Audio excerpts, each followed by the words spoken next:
There's this thing that happens when you grow up without a lot of money. You develop this relationship with spending, and not a healthy one.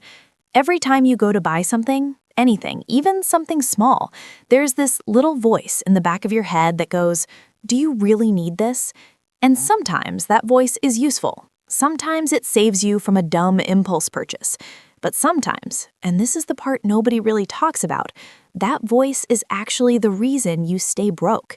I've been thinking about this a lot lately because I've been watching people who are genuinely smart, genuinely hardworking, genuinely trying, stay stuck in the same financial place year after year. And when I dig into why, it's almost never what you'd expect. It's not that they're spending too much on vacations or luxury bags or fancy dinners. It's actually the opposite. They're so focused on spending as little as possible that they've accidentally built a life that makes it almost impossible to get ahead. My name is Emmy, and I spend way too much time thinking about money, financial psychology, and why some people seem to quietly, almost effortlessly build wealth over time, while others work just as hard, sometimes harder, and never really break through. And somewhere in that obsession, I stumbled onto this idea that genuinely changed how I see personal finance. The idea that being cheap, like reflexively, compulsively cheap, is not a virtue. It is, in a lot of cases, a trap. A very comfortable, very logical feeling trap that keeps people poor while convincing them they're being responsible. And I know how that sounds. I know some of you are already a little defensive because you've been told your whole life that saving money is good and spending money is bad, and frugality is next to godliness or whatever. And I'm not here to tell you to go blow your savings on a sports car. That's not what this is about. What this is about is something more subtle and honestly more important. It's about the difference between being frugal and being cheap, and why one of those things builds wealth while the other quietly destroys it.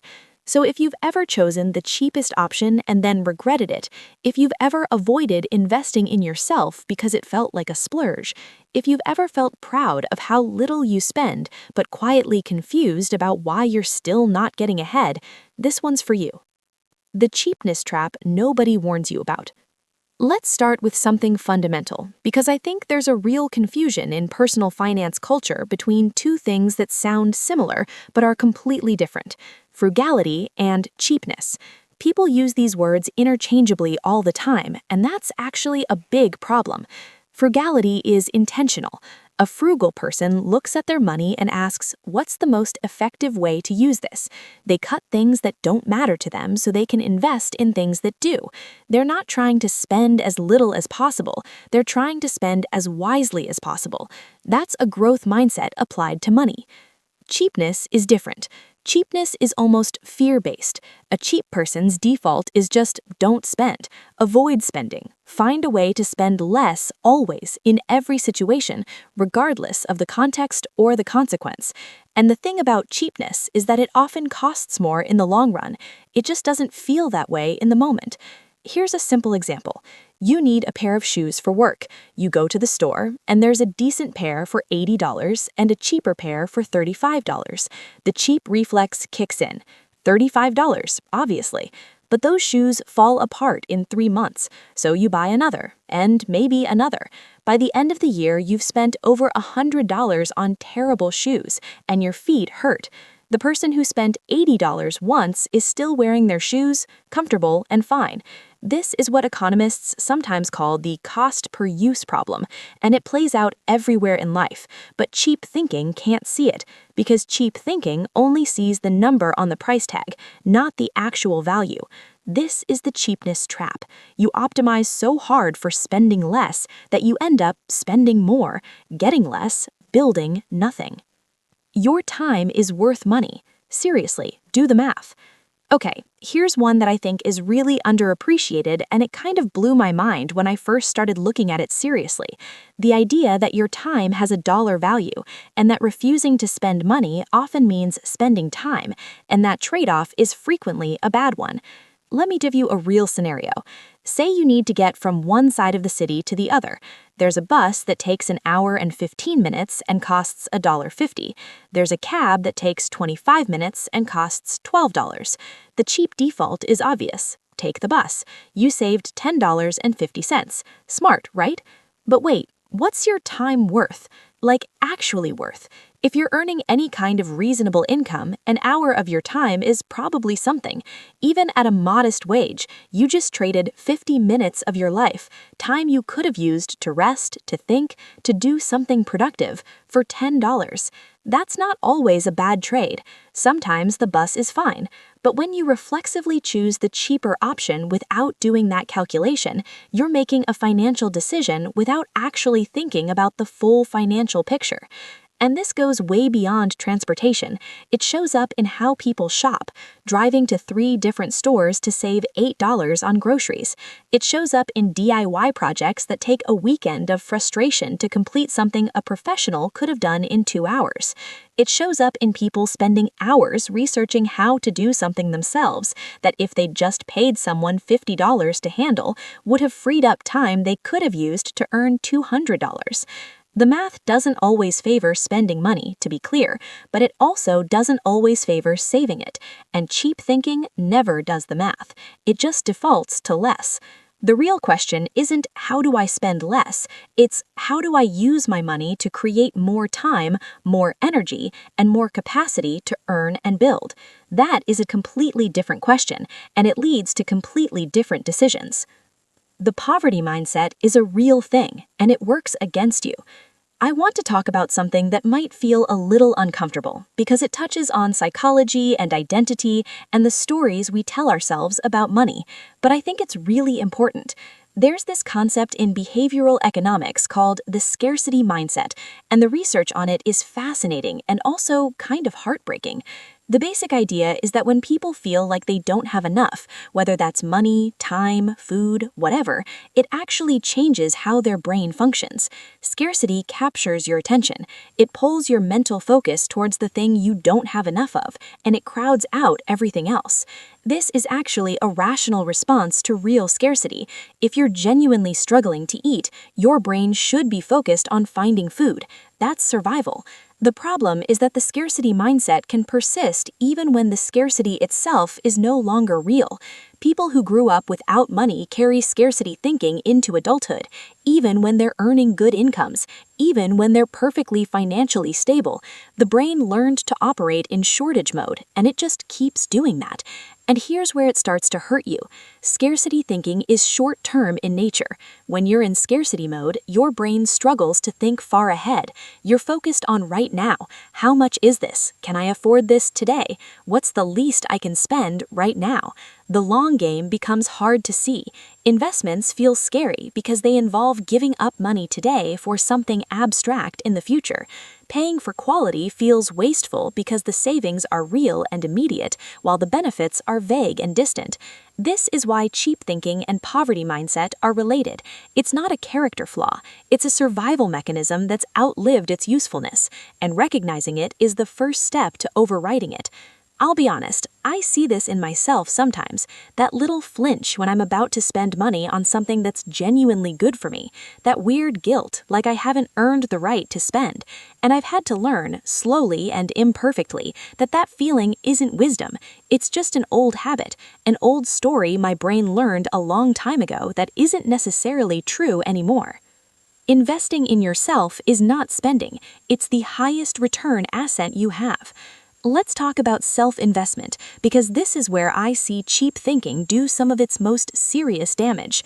There's a version of frugality that says every dollar you don't spend is a dollar saved, and in some narrow sense, that's true, but it completely misses the category of spending that doesn't deplete your wealth, it multiplies it, and that category is investing in yourself, your skills, your knowledge, your health, your network, your professional growth. Here's the thing about skills. A skill you acquire today can earn you money for the next 30 years. If you spend $500 on a course that teaches you something that makes you 10% more effective at your job or opens a door to a higher paying opportunity, that $500 has a return that makes almost any stock investment look modest. But cheap thinking can't see that. Cheap thinking looks at $500 and sees $500 gone. It doesn't see the compounding career dividend that comes from knowing how to do something valuable. Same thing with your health.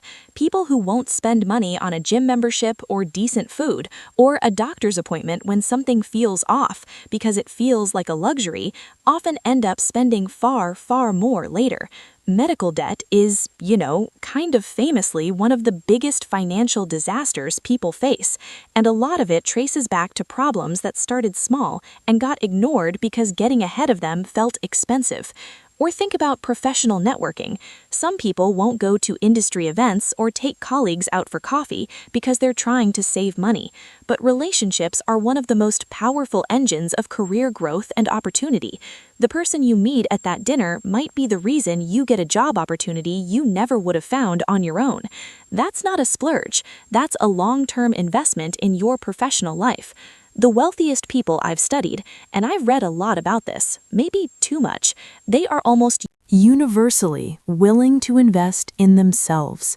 They spend on education, on mentorship, on tools that make them more effective, on their physical and mental health, not recklessly, but intentionally, because they've understood something fundamental. You are the best investment you will ever make. And cheap thinking, that reflexive, I shouldn't spend this, actively fights against that understanding. Cheap thinking keeps you playing small. There's a dimension to this that's a little harder to quantify, but I think it's actually one of the most important ones. The way that cheap thinking affects your ambition. Specifically, it shrinks it.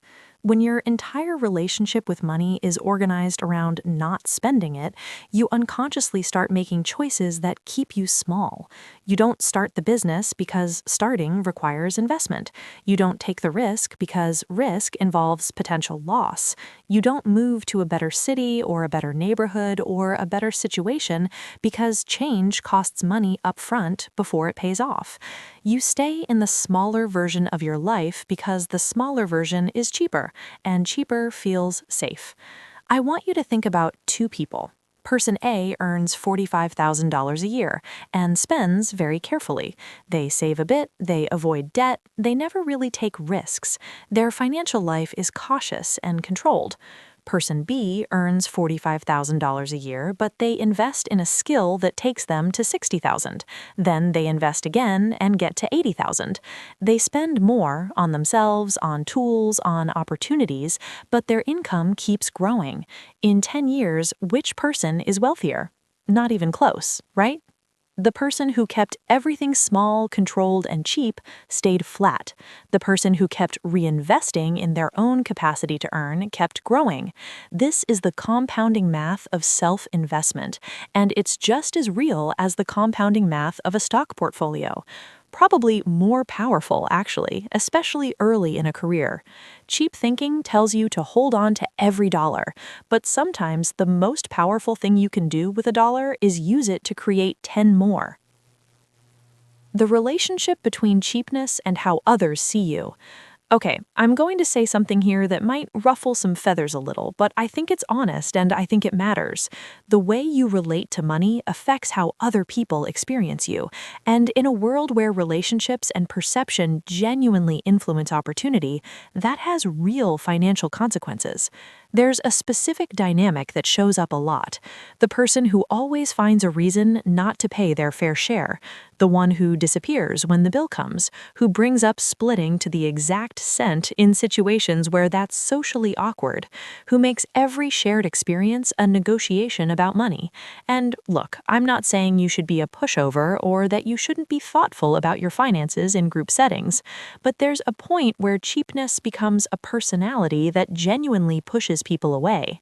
And that matters financially, because opportunities flow through people. Jobs, deals, partnerships, referrals, they come through relationships. The person who's known as the one who always cheaped out is subtly excluded from things, not maliciously, just naturally, because people don't want to deal with it. They don't want to split bills with that person, so they stop inviting them to dinners. They don't want to go into business with someone who'll nickel and dime every shared expense. They don't think of that person when an opportunity comes up because the vibe is off. This is a real cost that never shows up in a budget spreadsheet, but it's there. Generosity, real, genuine generosity, is actually a wealth-building behavior, not because the universe magically rewards nice people, but because generosity builds social capital, and social capital opens doors. The person who picks up the tab sometimes, who shows up with something thoughtful, who operates with an abundance mindset rather than a scarcity one, that person tends to be surrounded by more opportunities over time. It's not magic, it's just how humans and relationships work. The cost per value framework, a better way to think about spending. All right, so I've been talking a lot about the problem. Let me get into the actual solution, or at least a framework that I've found genuinely useful for thinking about this differently. Instead of asking, how much does this cost, which is the cheap thinking question, start asking, what is the value of this relative to the cost? This is what I'd call the cost per value framework, and it sounds simple, but it actually reshapes everything when you practice it consistently. Let's take a concrete example. Say you're deciding whether to spend $30 a month on a tool, software, an app, whatever, that makes you meaningfully more organized or productive. Cheap thinking says $30 a month is $360 a year. That's a lot. Skip it. Cost per value thinking asks if this tool saves me an hour a week and my time is worth $25 an hour, that's $100 of value a month for $30 of cost. That's an obvious yes. Or let's say you're thinking about buying a slightly nicer mattress. You sleep on a mattress 8 hours a night, which is roughly a third of your entire life. The quality of your sleep affects your energy, your mood, your cognitive function, your health. A mattress that genuinely improves your sleep for the next 10 years, divided across 3,000 plus nights of use, that cost per value is extraordinary. But cheap thinking just sees the price tag and winces. The exercise is simple. Before you make a spending decision, ask 3 questions. 1. What problem is this solving, or what opportunity is this creating? 2. What's the realistic value of that solution or opportunity over time? And 3. Does the cost make sense relative to that value? That's it. Sometimes the answer is still no. Sometimes the cheap option genuinely is the right one, but you're making an actual decision now, not just a reflex. And over time, this way of thinking changes your whole relationship with money. You stop feeling guilty about spending on things that genuinely serve you, and you stop feeling smug about saving money in ways that actually cost you more. Learning to be selectively generous with yourself. There's a specific flavor of cheapness I want to name before we start wrapping up, because I think it's really common and really under-talked, and that's the version where people are reasonably generous with others, but incredibly withholding with themselves. You'll spend money on a birthday gift without too much drama. You'll contribute to a work lunch without complaint. But buying yourself something that would genuinely improve your daily life, somehow that's the purchase that gets second-guessed into oblivion. And I think this comes from a really deep, really old idea that spending on yourself is selfish, that you should always put others first, that your own comfort and well-being are kind of last on the list. Some people grew up in environments where that was just the reality. There wasn't enough, so you held back from yourself. And again, that made sense once upon a time. But you are not your most effective, most generous, most contributing self when you're depleted, when you're wearing uncomfortable shoes and sleeping on a terrible mattress, and running on bad food and skipping the therapy you actually need, and working on a computer that crashes every 45 minutes. That version of you, the maximally self-denying version, is not thriving, and a version of you that isn't thriving can't do much for anyone else either. Taking care of yourself materially, not lavishly, not recklessly, but genuinely, is not selfish. It's sustainable. It's the difference between running on empty and actually having something to give. So let's get really practical for a minute, because I don't want this to be all philosophy and no action. First thing, audit your cheap decisions, not your spending, your cheap decisions specifically. Think back over the last 6 months. Where did you choose the cheaper option and then regret it? Where did you avoid spending on something that would have genuinely helped you? Where did you save money in a way that actually cost you time, energy, or quality of life? Just look at it honestly. You might be surprised what you find. Second, identify one area where you've been underinvesting in yourself and make one intentional change. Just one. Maybe it's a course you've been putting off. Maybe it's a tool you keep not buying. Maybe it's getting a better chair if you work at a desk all day. One thing. Make it deliberate and notice what happens. Third, practice the cost per value question before every significant purchase. Not just how much is this, but what is this worth to me over time? Build the muscle of actually thinking it through rather than just reacting to the price. Fourth, and this one is subtle but important, start noticing the feeling behind your cheap decisions. Is it actually financial caution or is it fear? Is it wisdom, or is it that old scarcity reflex? You don't have to always override it, but you should at least know which one you're operating from. And fifth, try giving yourself permission to spend, occasionally and deliberately, on something that genuinely enriches your life. Not a splurge for its own sake, but a considered, intentional investment in your own well-being, growth, or joy, and see how it feels. See if the guilt fades when you frame it differently. This is about more than money. I want to end by saying something that I think is the real heart of all this, and it goes a little beyond finance. Cheap thinking, scarcity mindset, the reflexive withholding, it's really a story about how much you believe you deserve, how worthy you feel of comfort, of growth, of ease. And a lot of people who are compulsively cheap, and I say this with genuine empathy, are operating from a deep, quiet belief that they don't really deserve to spend on themselves, that they haven't earned it yet, that there will always be a reason to wait. And that story, more than any specific spending habit, is what keeps people poor. Not poor in just a financial sense, but poor in the wider sense, undershooting their potential, underinvesting in their own life, staying smaller than they could be. The shift from cheap thinking to wise thinking isn't about giving yourself permission to be reckless, it's about giving yourself permission to grow, to see money not just as something to be protected, but as a tool to be used for your well-being, your development, your capacity to create and contribute. Frugality in service of growth is beautiful. Spend carefully, but spend well. Cut what doesn't matter so you can invest in what does. Use money as a lever, not a blanket. Because the people who build real wealth over time aren't the ones who spent the least. They're the ones who invested most wisely in assets, in skills, in relationships, and in themselves. You're not going to get rich by being the most careful spender in the room. You're going to get there by making your money work as hard and as smart as you do. So stop being cheap, not because spending is bad and saving is good, but because you deserve a life that you've actually invested in, and so does everyone around you who benefits from you being your most whole, most capable, most energized self. That's worth more than whatever you saved by choosing the cheaper option.